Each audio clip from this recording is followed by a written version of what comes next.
ஏண்டி ஜூலி, ஏதாவது சொல்லிட்டா ஓன்னு பேர் வச்சு வந்து மீடியாக்காரங்களையெல்லாம் கூப்பிட்டு வந்து அப்படியே ஒரு செவுத்தோரத்தில் நின்றுக்கிற. இவங்க என்ன அப்படி சொல்கிறாங்க, இப்படி சொல்கிறாங்க, இதை சொல்கிறாங்க, அதை சொல்கிறாங்க. ஐயா கேளுங்க, என் வயிற்று ஃபுல்லாக களைஞ்சிருச்சு இந்த டென்ஷனில் அப்படிங்கிற. இப்போ துள்ளுன்னு துள்ளிக்கிட்டு இருக்கிற.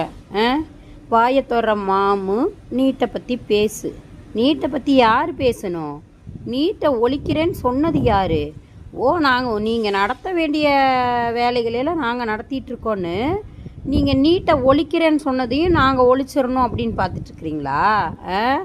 உங்கள் ஐயா மு.க. ஸ்டாலின் இந்த 5 வருஷத்துக்கு இருந்ததுக்கு இது சென்ட்ரல் கவர்மெண்ட்டோட பிரச்சனை. அங்கே போய் அவங்கக்கிட்ட உட்காந்து பேசியிருக்கலாம்.